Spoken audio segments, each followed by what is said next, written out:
Mbura gushima Imana yankoreye ikintu gikomeye kirenze. Narwaye kanseri, ndwara kanseri nyirwara imyaka 4, nyimarana imyaka 4, ariko ntazi ko ariyo.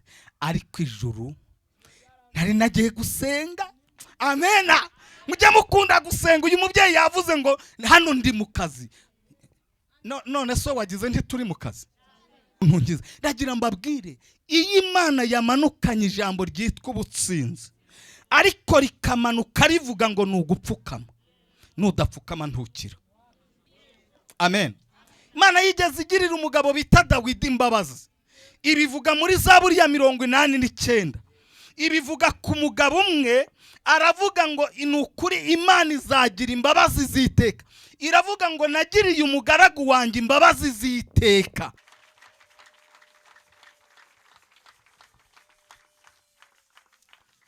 Dusome ijambo ry'Imana, Yesaya 61.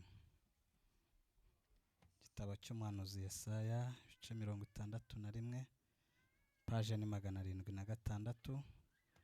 Turahera ku murongo wa mbere tugeze ku wa 4. Reka dusome.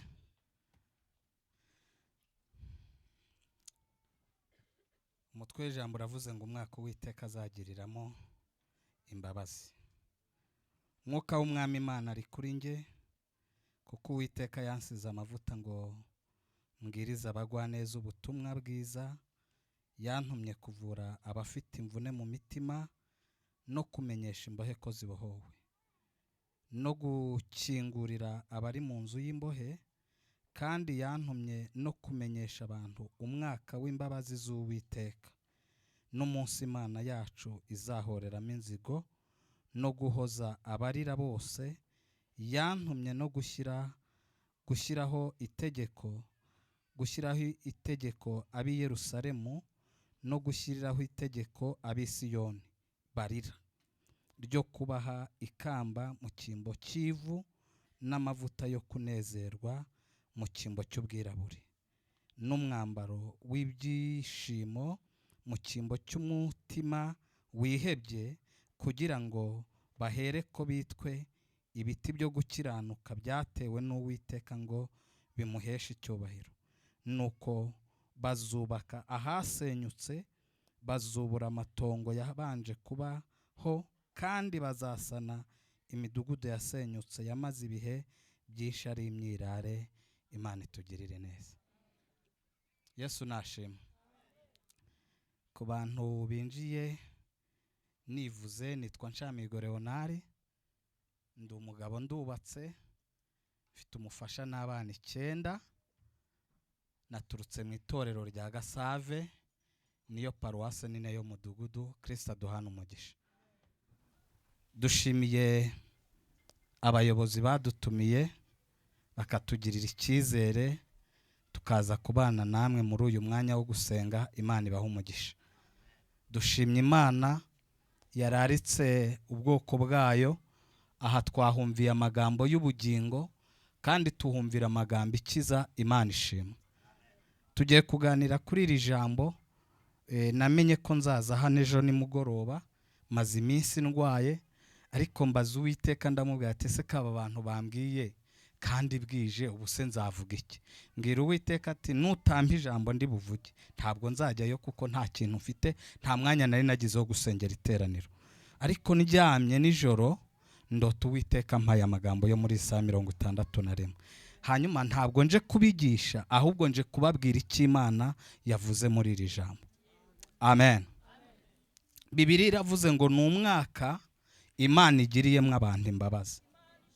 Iyo bivuze ko ari umwaka Imana igiriyemo abantu imbabazi, haba hari ibintu byadutanyaga n'Imana. Hanyuma ibyo bintu byaba bihari, Imana ikavuga ngo nibujije uburakari, noneho ngiriye abantu banjye iki? Imbabazi. Izi yigeze zigirira rimwe Abisiraheli, ngo hari igihe bari basabye Imana amazi. Hanyuma basabye Imana amazi, ngo ibwira Mose ati wowe genda ukubita igitare cy'Imarebi, ubwira Abisiraheli, ubwira igitare kibaha amazi. Mose anyuranya no gushaka kw'Imana. Hanyuma ariko Imana kuko yashatse guha abantu amazi, kuko bayisabye amazi, Imana ibaha amazi. Amen. Ikindi gihe Imana ibwira Mose noneho atari uko Abisiraheli basabye Imana amazi, iramubwira ngo Mose teranya Abisiraheli ubabwire baze mbaha amazi. Muri iri teraniro Imana yagize umutima w'imbabazi n'ubundi irazihorana. Amen. Irongera igirira imbabazi abantu bayo, iravuze ngo n'umwaka noneho nemeye kongera kugiriramwe abantu banjye imbabazi. Siko ntitwasenga message ntiyumvikanye, siko ntateguye ko ntitwasenga ko Imana igiriye abantu bayo imbabazi. Izi mbabazi z'Imana hari ibintu biziranga. Imana yigize imbabazi ibibwiye umunyabyaha ngo nirengagije byose, emera kuza noneho wowe uze, njyewe nemeye kuguha imbabazi nta kindi ndebyeho. Ikintu Imana igukorera ni ukwemera. Iyo yatanze imbabazi irakubwira ngo nazitanze, nazikuye mu bubiko, noneho nawe emera uze nziguhe. Amen. Imana yigeze igirira umugabo bita Dawidi imbabazi. Ibivuga muri Zaburi ya 89. Ibivuga ku mugabo umwe, aravuga ngo inukuri Imana izagira imbabazi ziteka. Iravuga ngo nagiriye umugaragu wanjye imbabazi ziteka. Iravuga ngo n'urubyaro rwe ruzarama iteka imbere y'intebe y'Imana. Nimwumva izo mbabazi. Amen. Amen. Amen. Imana igira imbabazi ku rwego ruteye ubwoba, ruri hejuru. Numvisha amashimwe ya bene data bashimye Imana hano. Numva ubuhamya, numva iby'umuyobozi wa gahunda yagiye atubwira iby'Imana, hanyuma anatanga umuhamya ku mukecuru wari wicaye hariya, aravuga ngo mama ntubizi ntunzi. Mu yandi magambo yavuze ngo ibi ntabwo byakozwe n'amaboko yacu, cyane ko n'umugabo we bamwise imbwa, ariko bikorwa n'amaboko y'Imana. Ndagira mbabwire, Imana igivugira mu gihe kidahari. Imana iyivuga ntabwo ivugira mu gihe gihari, ivugira mu gihe kidahari, ikazasohoza mu gihe gishyitse. Kandi uwo yavuganye nawe buri teka ivuga nta shusho y'ibintu Imana ivuga, nta shusho biba bifite, ariko iyo ije gukora izana ishusho y'ibintu birambuye. Haleluya.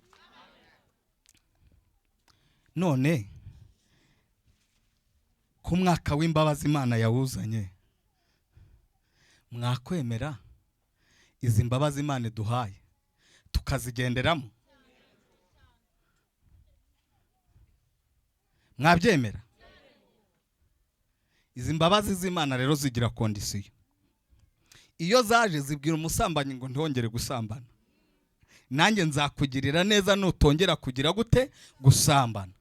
Hanyuma hari n'abaza gusenga bakaza bakumvira ijwi ry'Imana ko rivuze neza ko Imana yakirije, ko Imana igiye gukiza, ko Imana igiye gukora ibitangaza, hanyuma basubirayo bagasubira nayo bya byaha byabo. Ndagira mbabwiye nti muri mu mugabane w'abantu bagirirwa neza n'iki? N'Imana. Ahubwo abantu bagirirwa neza n'Imana ni muri izi mbabazi baziramo bakaziprofitiramo, kuko Imana yazitanze. Hanyuma bamara kuziprofitiramo bakabwira Yesu ngo twaje twese rero, naje wese nanjye ungirire neza. Amen. Sibwo ntimwareka tugasenga. Ndashima Imana, maze iminsi ndwaye, ariko ndashima Imana ko yankijije. Ubu nibwo mbaye mu iteraniro rigari kuva narwara. Ndashima Imana rero ko inyemereye guhagarara ahantu nkaha nanjye mvuga iki? Imana. Mfite ishimwe ntajya mbura gushima Imana. Imana yankoreye ikintu gikomeye kirenze. Narwaye kanseri. Ndwara kanseri, nyirwara imyaka 4. Nyimarana imyaka 4, ariko ntazi ko ariyo. Ariko ndashima Yesu wayinkijije. Yemwe mwabarokore mwe mwaje imbere y'Imana, yemwe bantu mwavuye imihanda itandukanye mukaba mwaje aha hantu mu nzu y'Imana, ndagira mbabwire ubukiriro tujya tubushakira mu byo dutunze, tukabushakira mu bakomeye tuziranye, tukabushakira no mu miryango dufite y'amaboko. Ntibyemere. Ariko iyo twageze hano imbere y'iyera, tuhakura ubukiriro, tuhakahakura ubutabazi, tuhakura ijwi ry'Imana rivugira mu mutima ndetse rikanasohoka inyuma, rikavuga ngo nzakora ibitangaza kandi abantu batazi. Yesu nashimwe. Uyu munsi nanjye ndi mu mbabazi z'Imana nagiriwe. Kandi reka mbibutse inshuti z'umwami, Imana nibabwira ngo nimusenge cyangwa ikakubwira ngo yewe muntu uraha, hari igihe tujya tugira isoni iyo twaje imbere y'Imana, tukaza mu materaniro gutya ariko tukagira isoni. Nagiye gusenga i Kayonza hari nijoro turi mu butayu, ndagira mbabwire inkomoko ya kanseri gato dusenge. Turi mu butayu, umuhanuzi yuzura umwuka yari mwarimu w'ahantu i Kayonza, yuzura umwuka wera aravuga ngo mu bashyitsi bavuye i Kigali ngo harimo umuntu ufite akabyimba ahantu epfiyo hagati yaha na hano inyuma. Aravuga ngo hariyo umuntu ufite akabyimba, Imana iravuze ngo apfukame tumusengere kugira ngo Imana imukize ubu burwayi butazabaho ingaruka. Ndebye nareba abagore we, nareba abakobwa bakiri bato, nareba ndavuga ati reka mbwira Yesu, ndamubwira ati Yesu urabizi ko ari njyewe, ungirira ubuntu ntunteze aba bantu, ariko ungirira ubuntu ngize. Ndagira mbabwire, iyi Imana yamanukanye ijambo ryitwa ubutsinzi, ariko rikamanuka rivuga ngo nugupfukama, nudapfukama ntukira. Nimba ryamanukanye ubutsinzi rikubwira ngo nyabune icara urambye, nutarambye ntabwo biri bwemere. Nari mbibukije ngo Imana nizajya ivuga ubutsinzi ku byo wiyiziho, ujye ubikora uko yagize gute yabivuze. Imana ibaha umugisha. Nakize kanseri rero nyibazwe ejo bundi 2021. Imara yayikonfirimye da Faisal. Mfite CD, mfite ibipapuro mu rugo, ntabwo ari amagambo. Hari abantu twasenganye benshi babize, ariko ijuru nari nagiye gusenga. Amena. Mujye mukunda gusenga. Uyu mubyeyi yavuze ngo hano ndi mu kazi. None so wagize nti turi mu kazi. Amen. Nagiye gusenga, twatereye imisozi 3, uwo bita Kinzanyi, uwo bita Kizabonwa na Kanyarira, twayitereye tugeze ahantu bita Kizabonwa. Umukozi w'Imana wo mu cyaha hafi ni perezida Korali Sayuni bita Auguste, arambwira ngo umva uko Imana imbwiye ngo ikuye urunyo rwari mu mubiri wawe. Nta waruzi ikibazo nari mfite, nta waruzi ikibazo nari mfite. Ngewe nari mfite urunyo ngendana, ariko Imana iravuga ngo nzarukuramo. Ndagira mbabwire nimwiringira Imana ikora imirimo, nta idashoboye itazakora. Amen. Amen. Hari ikintu Umwuka Wera yampishuriye, ntabwo ngendeye kuko ngewe nakize kanseri, oya. Mwuka Wera yambwiye ngo aha hantu hari indwara zikomeye. Nukuri aha turi ni imbere y'iyera, ntabwo naza kubeshyera ku ruhimbi. Yambwiye ngo aha harimo indwara zikomeye, ariko Uwiteka arambwira ngo iyi tariki ya none abantu bafite indwara zikomeye bagende bayandike ahantu, hanyuma turabasengera, Imana irabakiza. Ushobora gukira none cyangwa ukajya ugenda ukira ruto, ariko Imana yambwiye ngo izi ndwara yiteguye kuzikiza.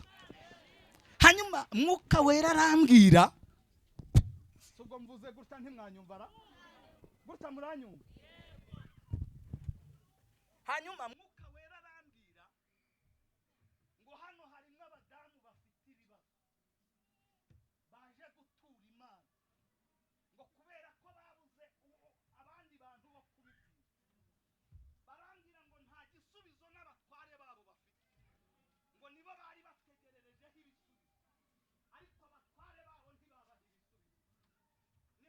itangazo mwuka wera yambwiye ngo nimbabwire mwababyeyi mwe murushe. Ntabwo nabisobanura uko umwuka wera yabimbwiye, ariko ba nyirabyo barabyumva. Yambwiye ngo mwababyeyi mwe murushe, umwuka wera yaje gutanga ubutabazi. Arambwira ngo kandi mube muretse mwumve, arambwira ngo kandi yazanye imbaraga zibabera igisubizo ku byo mwari mumukeneye.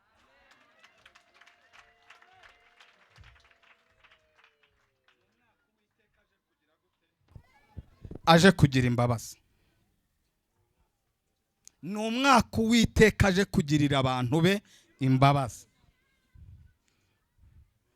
Mwababyeyi mwe, ni umwaka Uwiteka aje kubagirira imbabazi. Ikindi ngewe tugiye gusenga, ntabwo ndi butinde. Umuntu wumva ko akeneye kwakira Yesu nk'umwami n'umukiza, ntabwo ngiye mu madetayi ngo duhamagare n'ibindi. Umuntu wumva ko akeneye kwakira Yesu nk'umwami n'umukiza, akumva hari impinduka akeneye mu bugingo bwe, azapfukame hano tumusengere. Ntabwo turi buze kurinda tubwira ngo duhamagare ngo yemwe bana tugiye gusenga Imana, umuyobozi araza kubidufashamo, dusengera aba bantu b'Imana. Ariko abafite indwara zikomeye turashaka ko tubahagurutse muyo, turabasengera nyuma. Imana iguhe umugisha. Abantu bumva ko bakeneye kwakira Yesu nk'umwami n'umukiza, nibaze tubasengera. Birashoboka ko waba wari waraguye, waza hano tukagusengera. Birashoboka ko waba warasubiye cyangwa ugiye kumwakira bwa mbere, ngwino tugusengere. Hari imbaraga zizagukingiriza zikabana nawe, zikagendana nawe mu minsi iri imbere. Ariko nutaza, ntabwo izi mbaraga uzabasha kugira gute kuzicika. Nongera gushima Imana, igihe cyacu cyagiye. Nongera kuvuga ineza y'Imana. Mwene data uriya watwigishije wo mu Rugarama, no mu Rugarama yatubwiye ngo ndashima Imana ikura ku cyavu igahindura umuntu. Imana yaduhinduriye amateka. Kandi reka mbabwire, ntabwo byavuye mu bisokuru cyangwa mu miryango dukomokamo, byavuye ku nkomoko y'ijwi ry'Imana. Iyo umuntu yabanye n'Imana akaza akabana nayo, agataramana nayo, agatindana nayo, Imana igira ikiganiro utasanga ahandi. Imana igira amagambo meza ibwira imfubyi, imfubyi igahumurika kandi ari imfubyi. Imana igira amagambo meza ibwira abapfakazi, abapfakazi bagashira ubupfakazi, bakambara imbaraga bakavuga ngo tuvuganye niye. Imana igira amagambo meza ibwira abakene n'abatindi, bagahumurika bakagira ubuzima. Yesu nk'umwami n'umukiza twasanze, kandi twese Mwuka wera yaradusuye. Imana iguhe umugisha. Mpfukame hano tugusabira imbaraga z'ikindi gihe. N'iz'ikindi gihe. Kera igihe cyose nzazira nzababwira kuri Naomi na Rusi. Muzi ijambo Naomi yabwiye Rusi amaze kumenya neza ko Imana imuhaye ihumure. Yaramubwiye ngo mukobwa wanjye iyicarire, humura, namenye imigambi iri muri uriya mugabo. Ni umucunguzi wacu wa bugufi. None ubwo ari umucunguzi wa bugufi, hari ikintu uriya mugabo muzi, wihezure gusa. Muzi uko kwihezura ni ukwatura ibyaha. Hanyuma iyo umuntu yamaze kwatura ibyaha akakira Yesu nk'umwami n'umukiza, Imana igikora imirimo n'iki n'ibitangaza. Ni umwaka Imana ije kugirira abantu bayo imbabazi. Ni umwaka Imana ije kurengera. Ni umwaka Imana ije gukomeza abantu. Ni umwaka Imana ije guha abantu bayo imbaraga. Kandi ni umwaka Imana ije gukora iki? Ibitangaza. Nimwegere hano tubasengera Imana. Ariko wowe utwite nushaka wicare, abandi bapfukame. Muze dusenge. Kristo aragushaka. Impamvu data yambwiye ko muri iri teraniro harimo abantu babatwa n'ubusambanyi bakunda kuza imbere y'Imana, ariko iki kintu gihora kibatsinda, ntabwo bajya bagitsinda. Kandi data yambwiye ngo aba bantu nibemera bakava ku ryejo bakaza bagapfukama imbere y'Iyera, data yambwiye ngo arabaha imbaraga zinesha ibyaha. Kambabwire, aya mahirwe Imana iguhaye ntiyapfusha ubusa. Reka dusenge.